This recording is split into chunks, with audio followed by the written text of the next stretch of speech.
పవన్ కళ్యాణ్ గారు గెలిచారు కదా, దాని మీద మీ అభిప్రాయం ఏంటి? సూపర్ స్టార్ హై క్లాస్ గెలిచాడు, బాగా మెజారిటీతో గెలిచాడు. అనుకున్నారా మీరు ఇంత మెజారిటీ వస్తుందని? ముందే బాగా తెలుసు, గ్యారెంటీగా తెలుసు కరెక్ట్గా. ఇంకా లక్ష మెజారిటీ వస్తాడు. ఇప్పుడు 75,000 ఆ మెజారిటీ చిల్లర వచ్చింది. బాగా మంచివాడు, మంచిగా వేసారు. ప్రజంతా వేసారు, వర్గం అంతా వేసారు, పిఠాపురం నియోజకవర్గం అంతా కూడా వేసారు. చాలా మంచివాడని వ్యక్తి. మళ్ళీ మీకు మంచి జరిగిద్దని అనుకుంటున్నారా ఇక్కడ పవన్ కళ్యాణ్? అది చేస్తాను, వాగ్దానం చేసి చేస్తానని. టీడీపీ వాళ్ళు, బీజేపీ వాళ్ళు, 3 పార్టీలు కూడా కూటమి అంతా కూడా బాగా చేస్తాం, అందరూ మంచిగా చేస్తామని చెప్పారు. ఏమో భగవంతుడు ఉన్న తర్వాత ఎలా చేస్తారు వాళ్ళ ఇష్టం.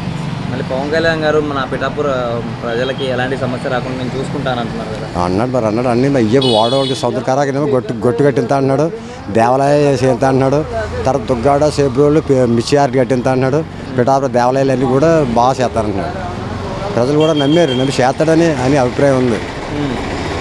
మళ్ళీ గతంలో కూడా పవన్ కళ్యాణ్ గారు 2 చోట్ల పోటీ చేసి ఓడిపోయారు. అప్పుడు ఆ ప్రజలు వేరేప్పుడు అప్పుడు వేరు. ఇప్పుడు ఆయన మంచి గుణాలన్నీ కూడా అర్థం చేసుకున్నారు. ప్రజలు అర్థం చేసుకుని ఇప్పుడు మంచిది మనిషి మాట చేస్తాడని ఉపకారం ప్రజలందరూ కూడా ఒక అభిప్రాయం వచ్చింది, బాగా చేస్తాడని నమ్మకం. అంతే కదా, మనిషి జీవితం మాటే నమ్మకం. ఆ నమ్మకం మీద పరిపాలిస్తాడని అందరికీ కూడా ప్రజలందరూ కూడా. 21 చోట్ల పోటీ చేసిన ప్రతి ఒక్కరు గెలుస్తారని మీరు అనుకున్నారా? గ్యారెంటీ 20 సీట్లు వచ్చేస్తాయి అనుకునేవారు, అంత ప్రజంతా అనుకోరు. నీలాంటి కుర్రాళ్ళు అందరూ అనుకునేవారు. ఏంటంటే అందరూ అలా వచ్చింది. ముందు ఈ పరిపాలన కంటే ఈ పరిపాలన బాగుంటుందని అందరూ అనుకున్నారు అభిప్రాయం. ఒక మాటలో చెప్పాలంటే పవన్ కళ్యాణ్ గురించి ఏం చెప్తారు? ఇంకేమంటే పవన్ అంటే స్టార్ అని అంటారు, ఇంకేముంది ఇంకా అంతే. పవన్ కళ్యాణ్ గారు గెలిచారు కాబట్టి వన్ సైడ్ అండి, ముందే చెప్పాము. ఇప్పుడు అదే మాట. ఎలా ఉంది ఆనందం? ఎలా ఉంది? ఆనందం ఉందండి, సంతోషం. కొత్త ఆయన నిలబెట్టి ఆయన మంచిగా చేసుకుంటే భవిష్యత్తులో ఒక పులివెందుల, ఒక కుప్పలాగా పిఠాపురం కూడా పవన్ కళ్యాణ్ గారికి అవుతుంది. ఒక స్థానిక ప్లేస్ పడిపోతుంది. ఇంత మెజారిటీ వచ్చిందని మీరు అనుకున్నారా? పవన్ కళ్యాణ్ గారికి అయితే 1,00,000 వస్తుంది అనుకున్నాను, కానీ కొంచెం తగ్గింది. నెక్స్ట్ కంపల్సరిగా 1,00,000 పైన. 21 సీట్లు వస్తాయి అనుకున్నారా మీరు? 21 అయితే 40 వేసినా 40కి 40 వచ్చింది. ఎందుకన్నా అంత నమ్మకం? అంతేండి, పవన్ కళ్యాణ్ గారి మీద. పవన్ కళ్యాణ్ గారి మీద అదే నమ్మకం. ఎందుకంటే 9 సంవత్సరాల నుంచి అలాగ పార్టీని వేరకంటే అలా ఉన్నారు కాబట్టి అదే నమ్మకం. గతంలో భీమవరంలో పోటీ చేశాడు, 2 చోట్ల పోటీ చేసి ఓడిపోయాడు. వదులుకోవడం వాళ్ళ దరిద్రం అంటారా, దక్కించుకోవడం మీ అదృష్టం అంటారా? పిఠాపురం అదృష్టం అంతే. పిఠాపురం ఒక రేంజ్లోకి వెళ్ళాలంటే పిఠాపురంలో నిలబడ్డాడు కాబట్టి దానికి తగ్గట్టు మేము గెలిపించాం. ఒకప్పుడు పిఠాపురం అంటే ఎవరికి తెలియదు అన్న, కాకినాడ పక్కన చెప్పుకునే వాళ్ళం.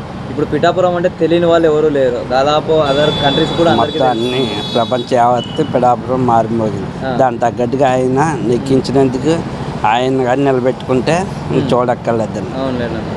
మళ్ళీ పిఠాపురంలో ఎలాంటి అభివృద్ధి కావాలనుకుంటున్నారు? పిఠాపురం డెవలప్మెంట్ చేస్తే పిఠాపురంలో నియోజకవర్గాన్ని ఒక మోడల్ నియోజకవర్గం కింద నిర్మిస్తే పిఠాపురం డెవలప్మెంట్ అయినట్టు. పవన్ కళ్యాణ్ గారికి ఎలాంటి పదవి ఇస్తే బాగుంటుంది అనుకుంటున్నాను? పవన్ కళ్యాణ్ గారికి హోమ్ మినిస్టర్ అని, లేకపోతే ఎన్డీఏ కన్వీనర్. ఎన్డీఏ కన్వీనర్ కానీ హోమ్ కానీ 2 కావాలండి. 2 కావాలండి. ఓకే అన్న. Convener, NDA convener.